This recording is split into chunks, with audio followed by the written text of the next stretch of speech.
though Sandeep is unable to join the presentation as he's at the client side, but the presentation being presented has key contributions and inputs from Sandeep as well. So without further ado, let's jump right in. If we start out on slide 4, really the agenda for today, as my Economic Times colleague mentioned, 3 key questions that we tried answering through all of our client work around digital services. The first being, why is digital services relevant? So is it relevant at all? Or is remaining a dumb pipe profitable enough? The second is, if digital services is relevant, then probably which services are most relevant and most lucrative. Now, I would mention that the which question is probably a little less relevant than the other 2 questions on digital services, because as we've seen in our work with global operators, digital services is more often than not presented and gone to market on as a platform business. So really, it's not about doing 1, 2, or 3 digital services, but it's about doing a portfolio of digital services for an operator. So in that light, the which becomes a little less relevant. And then the third very important question is how. Do you build by partner? What kind of organization do you need? So on and so forth. So really in that sense, today's presentation will focus on the first and the third question. The first being why. The third being how. Assuming that the which becomes less important given the portfolio nature of this business. So with that, Kunal, why don't I hand it over to you? Why don't we make this conversational? Why don't you run us through some of the slides, and I'll jump in as necessary. Sure. Thanks, Rohan. So like Rohan mentioned, we'll be starting with the first question, which is why are digital services relevant? This is a very relevant question these days for operators who are looking at starting digital services as a new monetization potential. So the first slide we have, just one second. Yeah, the first slide we have is around why are digital services relevant, is to look at what is the impact of digital services for operators. Now, if you look at the chart on the left side, what's really happening is the voice minutes on operator networks have started declining. And this is a phenomenon across the globe, especially in developed markets. What we've seen here and what we tried to plot here on the left side is the smartphone penetration versus the voice minutes. Typically what we observe is at a 30% smartphone penetration, at around 30% smartphone penetration of the market, is where voice minutes start getting substituted. And therefore voice minutes start declining for operators, which is their major source of revenue. And if you look at the chart on the right side, which basically shows how the substitution happens. So if you look at voice on a national level, typically with high smartphone penetration, the substitution goes towards SMS and email services. Voice at an international level is usually substituted by VoIP services, and similarly voice international roaming and roaming visitors, voice for roaming visitors is usually substituted by SMS or sort of instant messaging services. So typically what we've seen is, just to set the context here, is that voice minutes get substituted, the number of SMSs get substituted by services such as email, instant messaging, as well as VoIP. And I think the key point here is also, Kunal, that the inflection point is directly correlated, and I think around the 30% penetration number is really where it starts making a difference. And what's interesting from an Indian perspective is that's really around where we're about to get to. Yeah. So the metros are already there, the Cat A, Cat B circles around there. So really this topic becomes all the more relevant as we hit the 30% smartphone penetration number. Okay. So these are some numbers that we've seen in developing South Asian markets, and taking India as the example, in terms of the impact that we see operators having from the substitution effect that we just spoke about in the previous slide. So as per our estimates, operators risk losing about 6 to 8% of their consolidated core revenues over the next 5 years to instant messaging services, video and voice services. Now, if you look at the chart on the left side, we see that in 2015 and 16, the loss of revenue for operators is slightly lesser. So the impact of instant messaging as well as VoIP as well as VoLTE would be lesser on their core revenues. And that's primarily because the uptake of 4G services will be lower in these first few years. However, as 4G services, operators such as Airtel have been aggressively commercializing 4G services, and we have, Jio also coming in. We see that the impact of video and voice services, such as VoLTE and VoIP, will be massive on operator revenues, as well as instant messaging chat. At an aggregate level, like I said, operators will lose about 6 to 8% of their revenues, which translates to about 47,000 crores between 2015 and 19. So taking this in context, if we move to the next slide, what do operators do? There are a couple of options that operators have. Number one option is business as usual, remain a dumb pipe, which typically means that operators tend to gain data revenues from digital services, from data services. However, there is a risk to remaining a dumb pipe, which is basically allowing OTT players to monetize digital services without really being able to monetize digital services themselves. The second option, or the more likely option that has been adopted by operators globally, is to transition into a digital services player. Operators typically traditionally have been communication service providers. They've deployed networks and provided voice and SMS services typically. However, the time now is right for operators to start thinking about transitioning to a digital services provider. So we look at both these points in a little more detail in the next few slides. Number one is what happens if an operator remains a dumb pipe, which basically means they don't launch their own digital services and they let OTT players ride on their network. Now we've looked at a sample set of operators, about 6 to 8 operators that have increased, that have seen a massive increase in their data revenues over the last 4 to 5 years. So if you look at the first chart, which shows data as a percentage of revenue, we see a massive increase where operators have increased their data as a percentage of revenue from single digit to about 30%. And this is a trend that's been witnessed with Indian operators as well. The increase in data as a percentage of revenue is exponential. Let's look at the right side, which is the total revenue. Now the CAGR of the total revenue is in single digits, in fact about 5% or less than that, which basically means that as data services as a percentage of revenue is increasing, the other core services, which is voice and SMS services, are actually declining. And what is the impact on the EBITDA margin, which is the third chart? We see that the CAGR and EBITDA margin is actually only 2.2% if we aggregate it for these group of operators that we've taken as a sample, which tends us to believe that data services increasing as a percentage of revenue are not as profitable as of now compared to core services. And finally, the capex as a percentage of revenue. What we've seen is that to launch data services, operators need to keep investing, and the investments are typically in the form of additional spectrum that we've seen for Indian operators. LT spectrum has been acquired, as well as data networks. Networks need to be upgraded from 2G to 3G to 4G, which requires massive investments. So, as a summary of the slide, remaining a dumb pipe has a couple of risks. Number one, the growth in revenue subsides. Growth in revenue is about less than 5%. EBITDA margins don't see too much growth, as well as capex investments keep increasing. And then just to add to your point, Kunal, we did a quick dip test across about 70 odd operator clients that we've been working with in various countries in the world.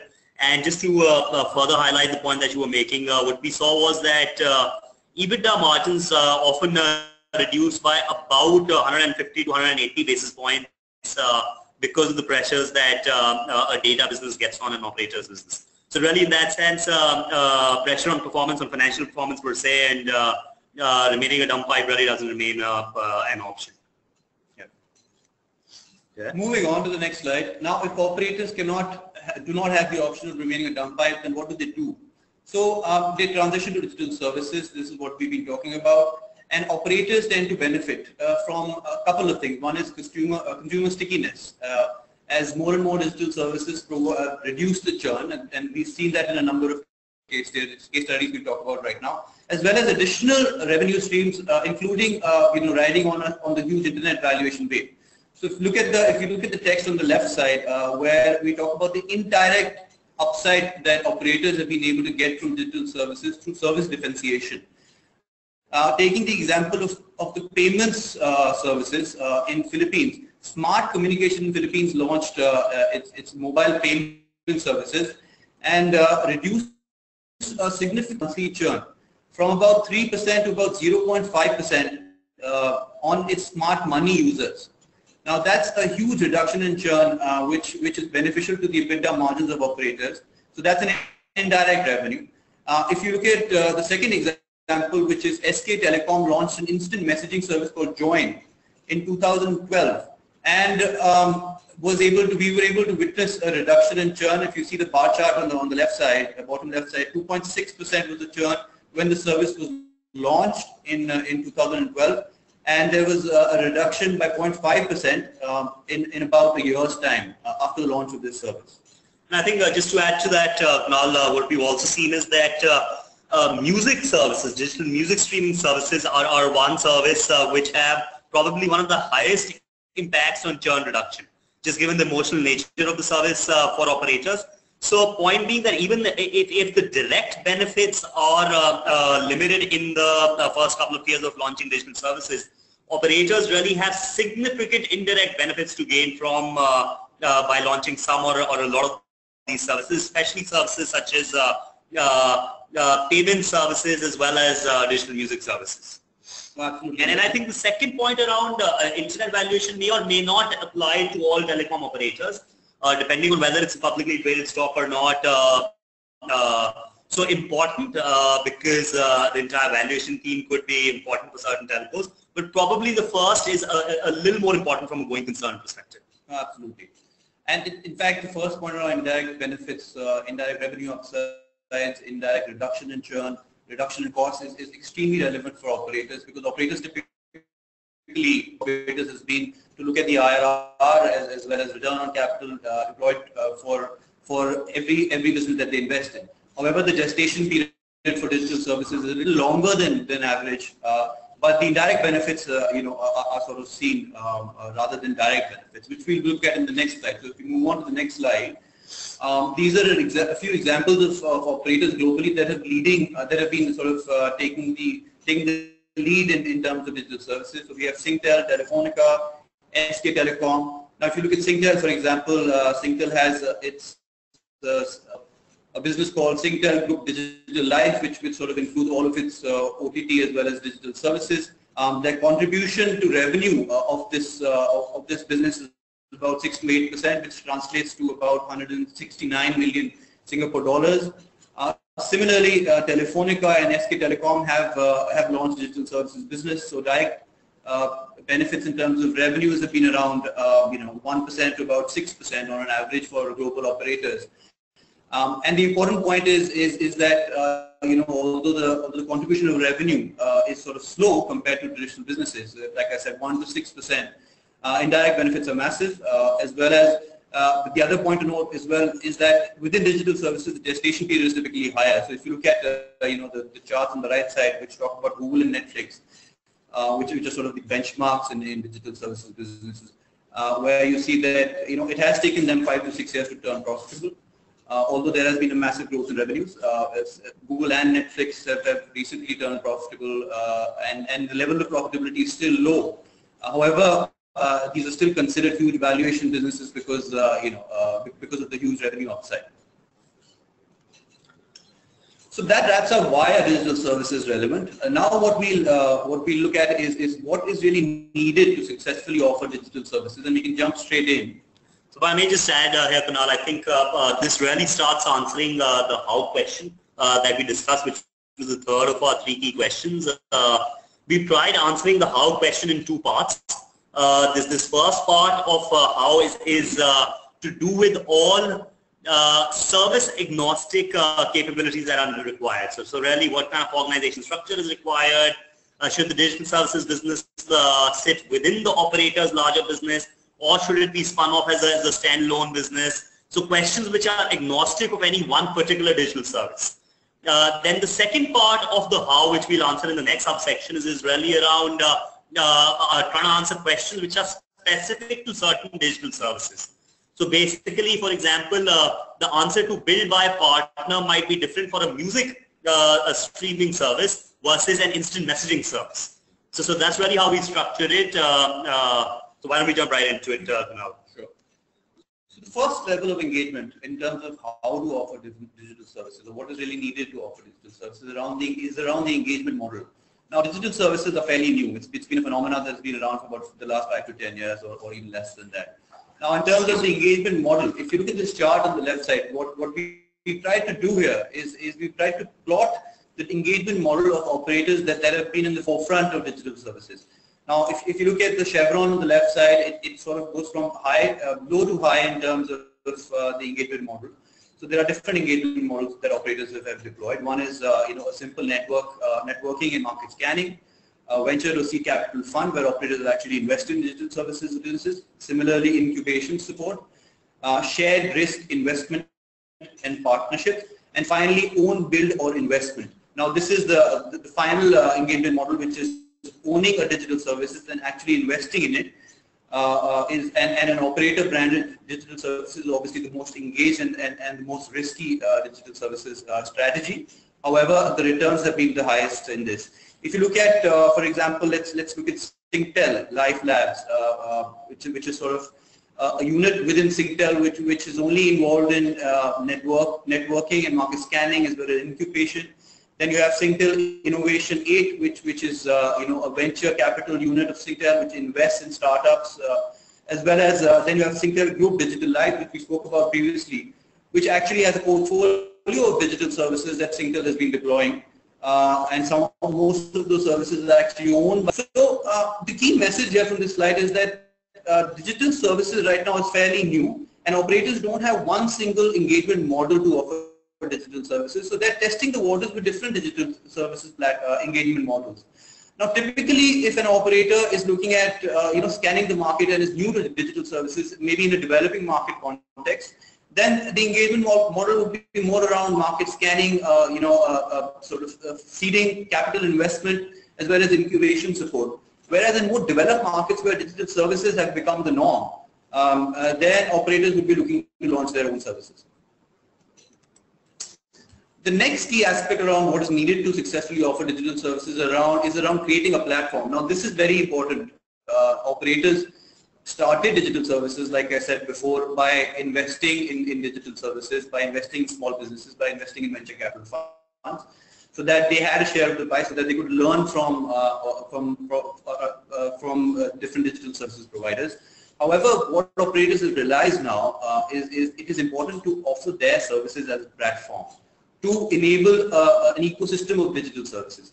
So let's look at this table that we put together, which is around the select operator API categories that operators have available with them that they can offer to digital services providers. So messaging, payments, voice, location, cloud storage, and network optimization. Now these are the few types of services or APIs that operators can offer to other digital service providers and offer a platform. Now, messaging services, for example, can be used by mobile marketing, for voting, information services, creating a sort of a platform for a mobile advertising player, also creating a new revenue stream for a mobile operator. Payments. Now, operator billing is very relevant for digital services such as video or music content, where in-app purchases are prevalent. So operators can offer payment as a service or as a platform. Voice services, what we've seen in a lot of developed market is operators are looking to offer a communication suite for enterprise customers as part of the digital services platform. Location-based services, again very relevant in things like mobile marketing, where operators have access to the location of their customers. So therefore, they can partner with mobile advertising platforms to offer mobile location services. And then you have cloud storage services. Now, cloud storage services, operators have used data centers. Operators have that as an asset which can be provided different digital services providers as a platform. And finally, network optimization. Now, network optimization basically means that an operator typically partners with OTT service providers such as a video service provider and offers a fixed throughput or quality of network for that particular service. I'm going to stay away from the regulatory implications for this because there's been a lot of talk in India around the regulatory implications of offering network optimization services. But globally, we have seen operators that have used network optimization as part of the platform that they're offering to enter digital services. So to summarize, operators, instead of looking at entering individual digital services, are looking at creating a platform by offering all of their network assets to digital services providers to improve the overall portfolio within digital services. Now, moving on is around the organizational structure of digital services. Now, what's important to realize here is that digital services is very different from the core services that operators have been providing over the decades, which is communication services such as voice as well as SMS. So therefore, a different mindset as well as a different organizational structure is required to be successful in digital services. If you look at SK Telecom as well as Singtel, they have two separate divisions for digital services. SK Telecom has SK Planet and Singtel has Group Digital Life. And we mentioned in this slide in terms of the digital services that come under this portfolio. Now, why is it important to have a different structure or a different organizational setup for digital services? And the reasons are pointed on the right side of this chart, which is the best practice that operators must consider in terms of digital services are very different from their core services. For example, the traditional telco KPIs cannot apply to digital services. Like we mentioned earlier, the gestation period for digital services is much longer. Operators have to ensure that there is a devolution of decision-making power. Digital services require a lot of innovation. So therefore, having separate unit allows operators to have a more innovative culture for digital services. So a few of these reasons are mentioned over here in terms of why organizational capabilities need to be looked at by operators. We move on.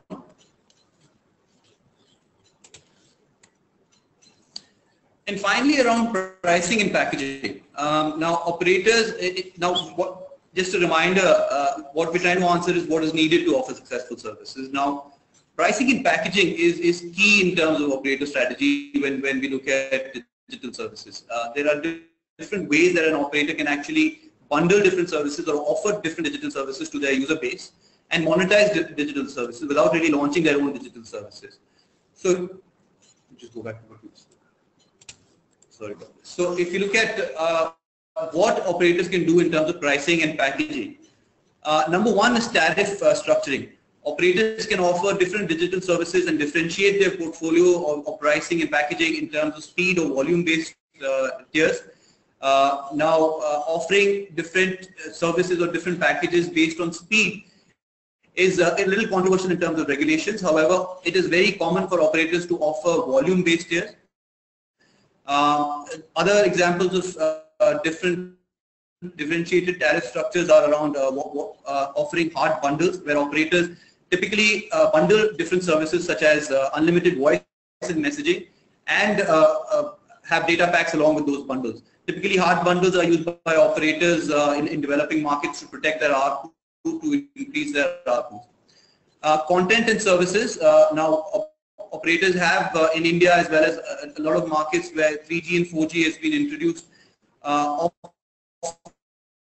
different, where they've bundled different content such as video, music, as well as and other services around content services is offering cloud storage and data inclusive content offerings. Then we have sharing as a strategy for pricing and packaging, where operators deploy multiple device or shared data plans, family packs that we all heard about being offered by Vodafone and Airtel. Tethering is a service that operators have offered to monetize data services, which basically means offering multi-device shared data packages, and as well as other data packages, packaging strategies such as Wi-Fi, out-of-home access, and international roaming. And I think just to add to that, Kunal, so if you look at what Reliance Jio has with the news we got this morning and what we've been working on and seeing the last couple of months, as well as other pricing and packaging work that we've done across global operators. I think all of these has been seen in the digital services pricing and packaging play. So whether it's content bundling or it's bundling of other services, there's a payments plan along with it, or it's a friends and family sharing plan or a tethering plan across MiFi, so on and so forth. These are very common tactics used by operators such as across. I think the interesting one really is hard bundling, which was mentioned in the tariff structures piece, where we're really happy to share some additional materials on hard bundling offline, but the relevance here is that a hard bundle gets designed and sold to a customer such that in the customer's eyes, the perception is that he's getting more for the same, but where actually the operator is making more for the same or for less. So that's, I think, an interesting one on pricing and packaging of digital services. Yeah. Okay. Moving on then. So the final section is around how should digital services be offered. Now this, like Rohan mentioned earlier, is really a continuation of the second section, which is what is needed to successfully offer digital services. However, what we try to do over here is that we've broken down the digital services into individual service categories, and we've looked at what operators need to do in terms of different services and how these services should be offered. If we jump straight in, the framework here tries to map all the digital services here.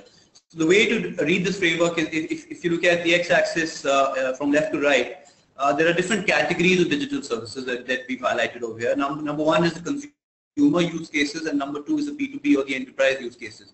And within the consumer use cases, a number of services can be offered by operators. Number one, of course, is communication services, which includes email messaging, social messaging, as well as voice services.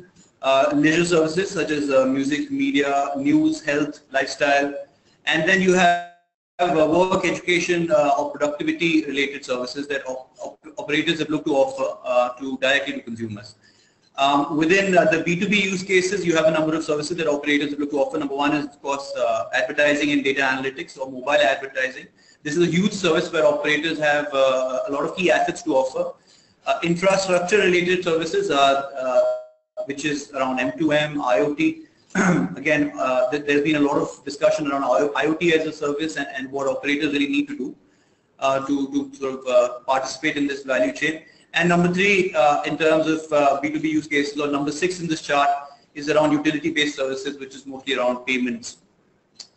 And if you look at the y-axis, there is a differentiation in terms of high bandwidth data services and low bandwidth data services. The reason for this differentiation is high bandwidth data services become very important from a monetization point of view for operators, because they're able to increase their data revenue directly by offering these services in some form or the other. And low bandwidth data services, although not very highly monetizable in terms of data revenue increase, but very important strategically from a differentiation point of view.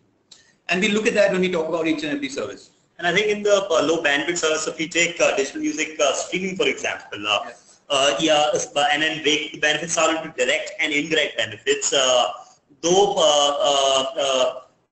direct benefits from data usage increase might not be as much as probably a video service, say, but there is direct monetizable opportunity in terms of selling advertisements within a music service, and of course, as discussed earlier, there's the significant indirect benefits of churn reduction, stickiness, trying to migrate customers to larger and more profitable content bundles, so on and so forth. So really in that sense, having done quite a few business cases for these services for operators in developing and developed markets, quite a lot of direct and indirect benefits even for the low bandwidth digital services. Okay. Now let's spend a little bit of time to talk about each one of these service categories at a broader level. Get into the details of each and every service in the next few slides. Now what this slide is basically trying to project is why it's important for operators to offer these individual services and how should they offer these services. Now if you look at number 1, which is around communication services, which basically include email, messaging and voice services from a digital services point of view. there is limited revenue potential upside by offering instant messaging services or VoIP services. However, this is strategically very important to offer these services to sort of remain custodians of the customer. And like Rohan mentioned in the previous slide, communication services can be offered as part of a platform by operators to upsell or monetize other digital services. So therefore, communication services might be a threat for operators when we look at players like WhatsApp or Facebook Messenger. However, it's important for operators to somehow participate in this category to remain custodians of of their subscribers. Otherwise, with the subscribers shifting from core communication services to digital communication services, operators will no more have control over their subscribers. So therefore, this is strategically a very important category for operaters. But I think as you mentioned, Kunal, more probably from a partnering perspective rather than building your own and launching your own kind of a service. This is what we've seen historically. Sure. We just stick to this slide. Now let's look at video services. That's number 2 on the chart. Now video services, we've done a lot of work with OTT players globally as well as operators looking at entering video services. And what we've seen is that in terms of customer stickiness, this is probably the most important service that operators can offer as part of their digital service portfolio. There is a clear revenue upside by increasing data usage as well as indirect revenues from subscription, from offering digital service. So this service portfolio is necessary to have within the operator portfolio because it sort of differentiates the service offering. By operators looking globally to offer video services, offer exclusive content through partnerships and through their own video service offerings in order to provide a differentiated offering compared to competitors. Number 3 is around miscellaneous OTT services where a number of services are included. But the most important one over here are music and gaming. Music as a service, like we mentioned earlier in the presentation, is something that's key to differentiate in terms of offering. Consumers use their smartphones as well as feature phones to consume a lot of music streaming. So therefore, operators have been deploying their own music streaming apps as well as partnering with music service providers to offer music streaming services as part of their bundle to increase stickiness. And we've done a lot of business planning for music streaming players, and what we've seen is that in terms of the business plan or in terms of monetization potential, direct monetization potential for music streaming services, there is a very, very high gestation period because the economics are such. However, most operators, even in India, are keen to enter this space because it offers direct differentiation. In terms of number 4, which is advertising and data analytics, and I'll club number 5 also with this, which is infrastructure, which is Internet of Things and M2M. Now, this is a very fragmented space. A number of players are present in the value chain across both these service categories, and operators, although have a lot of information from a subscriber information point of view, don't have a direct expertise to offer mobile advertising or IoT services. So therefore, in both these cases, what we've observed is that the strategy for operators has been to offer the platform as a service. Rather than go to market directly with their own. For example, Deutsche Telekom is one of the sort of key examples, in IoT, where they've offered their platform as a service, their cloud platform, their development services, their communication services. However, the brand name that they've used for IoT is not Deutsche Telekom. They've partnered with a specialized IoT firm providing logistics services, and that's a successful business case. And finally, around payments, similar to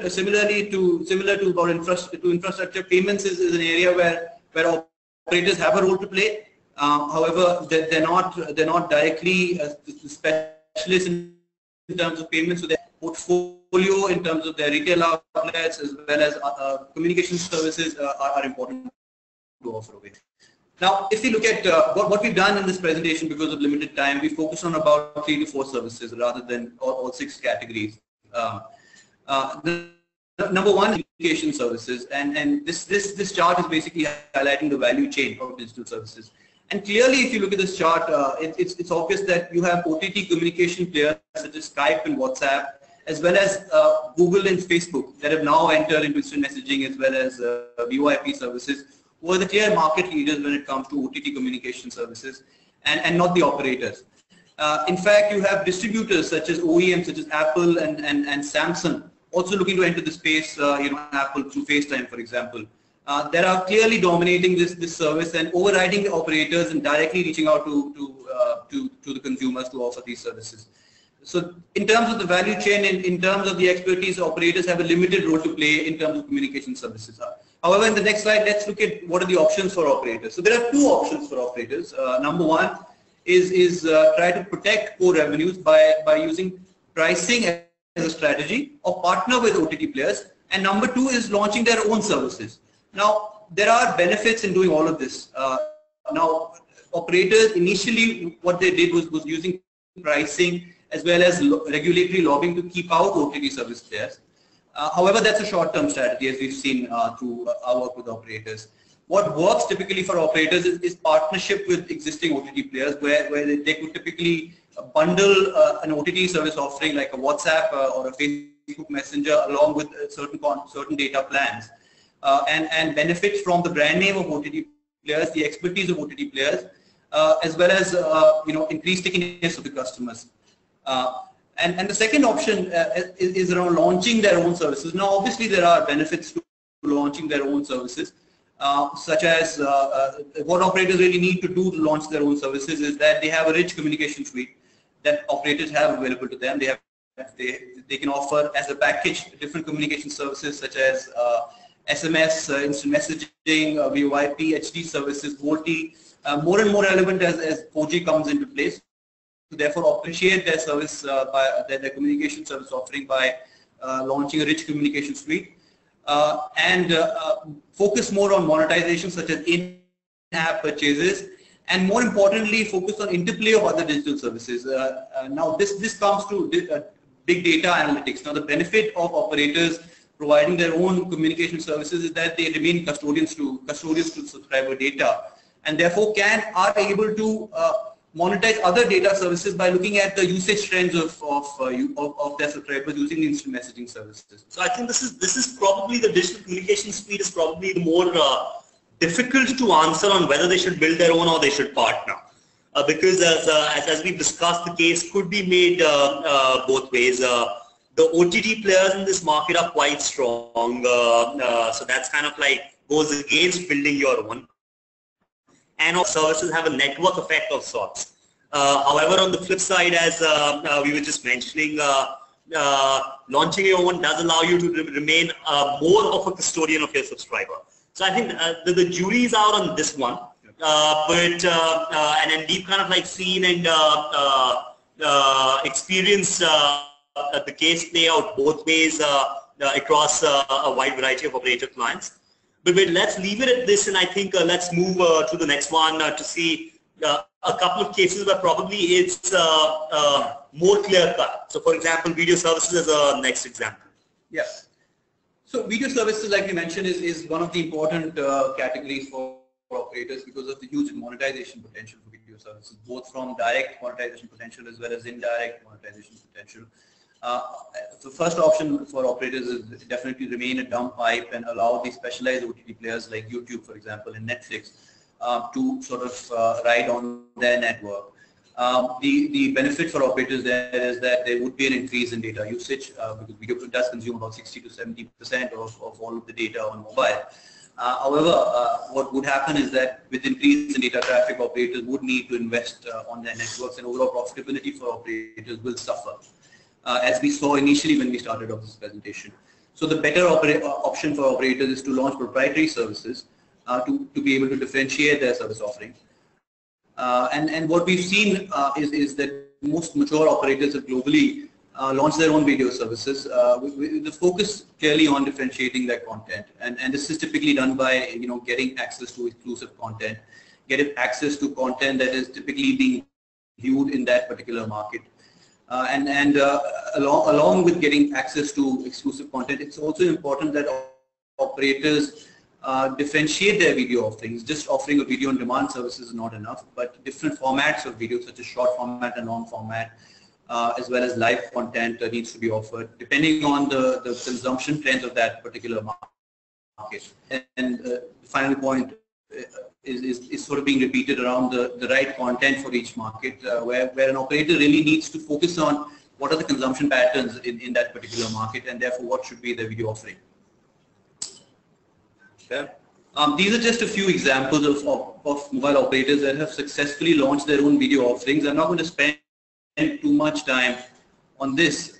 Just to sort of look at some examples over here. If you look at UK, Vodafone, for example, has partnered, has launched its own video offering and gets exclusive content from Sky Sports for mobile TV and offers live content, and it's live football content. It's actually seen a lot of traction and differentiation and reduction in churn by deploying this strategy. A lot of other examples mentioned over here, which we probably not spend too much time on. We can move on. I think the Singtel Hook example is probably closer to home, and we can probably discuss that offline. Okay. Yeah. I think we could probably skip this in the interest of time, Kunal. Let's move on to music streaming as a final and third example of really a service-specific how. Yeah. And then let's wrap up and open for Q&A. Sure. So music streaming is an interesting one. Like we mentioned earlier in the presentation, this is this sort of offers more indirect benefits rather than direct benefits in terms of monetization potential. But operators have different options to launch music streaming services. All operators are very clear on the fact that music streaming has to be part of their portfolio. However, they could either build their own portfolio of music streaming services or partner with an OTT provider. Portfolio or a platform of music streaming has two options, which is a walled garden or a service where music streaming is offered only to own customers. This is a sort of low risk strategy. However, the benefits are that the benefits are limited here because you're sort of restricting the music streaming to your own subscribers only. The second option within Build Your Own is to offer an open access or carrier agnostic music streaming services. And this is what we've seen a number of operators globally doing, as well as in India. If you notice, a number of operators are sort of offering their own services. And which now, the reason carrier agnostic is very relevant over here is that you have music streaming experts or specialists in the market, such as Ghana, Savan, that are being offered across operators. So therefore, an operator launching their own services has to ensure that the services are offered across different subscribers in the market, not just their own subscribers. The one thing I'd add here though is that from my experience on working with operators on their digital services strategy specific to music service launch, what we've seen is that even though open access is the way to go forward, but really the bundling and the pricing and the way digital services or the music streaming services packaged can be quite different and separate for their own customers versus the open access customers, so customers who are not on their network. Absolutely. So for their own customers, obviously there is a lot of indirect benefit to be driven in terms of trying to migrate them to larger data bundles where music is given away free as a service, so on and so forth, lesser churn and all of those things that we've already discussed in the first 40 minutes. So really open access is the way to go forward. But really open access does not mean that you can't differentiate in the way you go to market and then price and package your music service to your own customers versus customers from another telco's network. Absolutely. Okay, so I think a couple of points that we've already discussed in this, Kunal, if I may just wrap up in the interest of time. Highly emotional service music is, especially within the Indian context, and then with all the Bollywood music content that's available. So it's probably one of the most important services for an operator to launch in-house, where it builds its own service versus partners with someone else.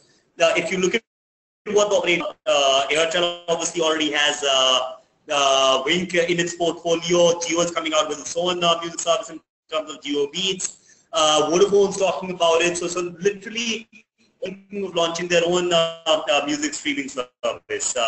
Now the operators obviously have a significant leap over and a significant advantage over the OTT music streaming apps such as Ghana and Savan, because really the Ghana only have advertising as key revenues. Subscription really hasn't picked up that much in India in terms of revenue streams. The operators, on the other hand, obviously have the entire plethora of indirect benefits to try and monetize the service and make it work from a business case perspective as well.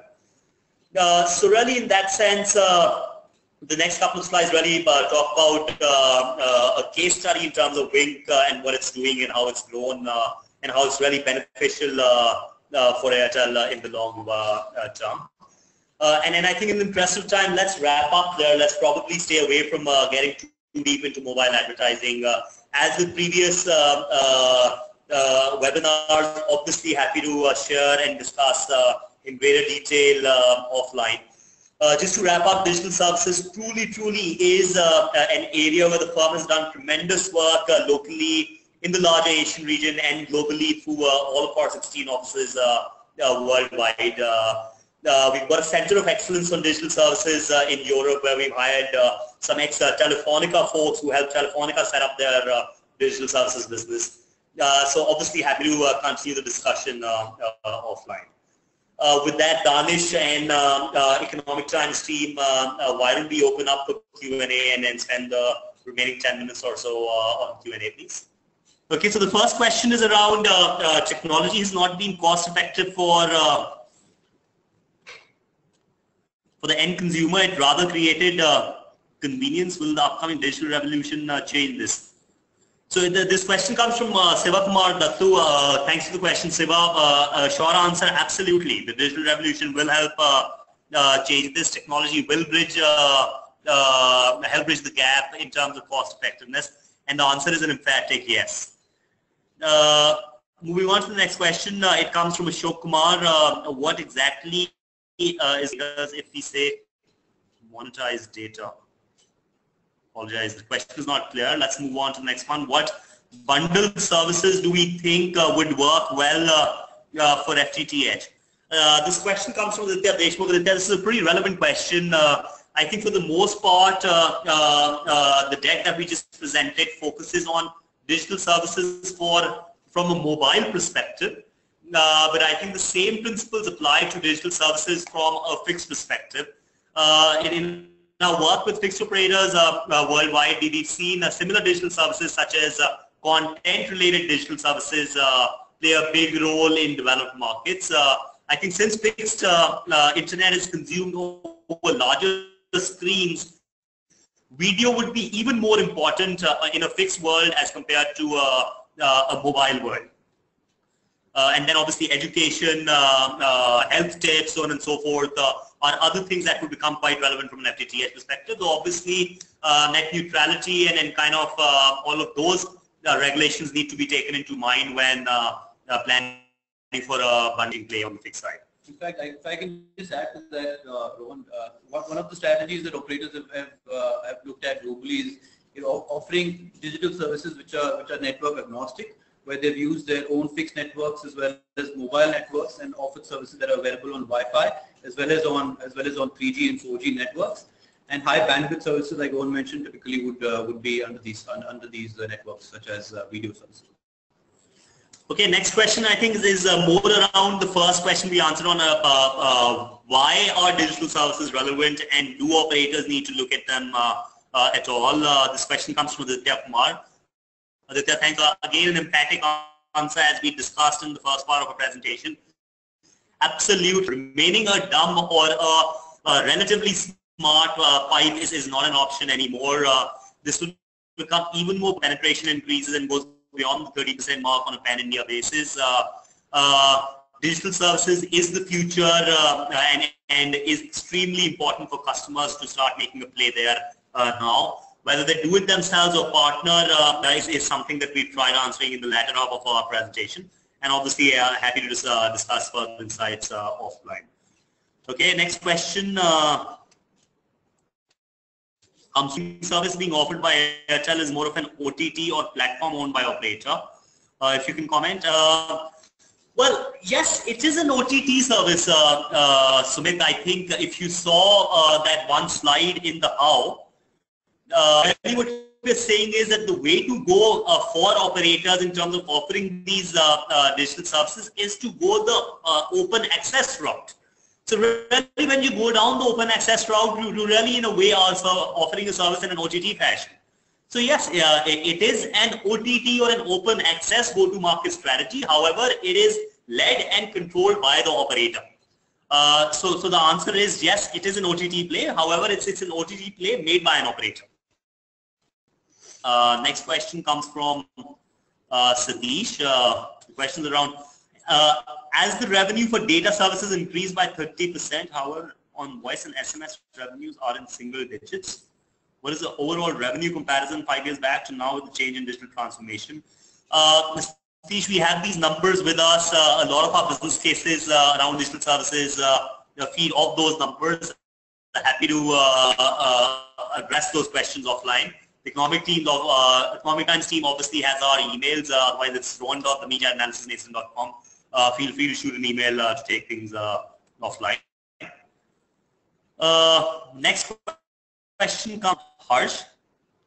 What's the impact of the news that we have seen today about WhatsApp, Viber, Skype, etc. able to dial to landline phones?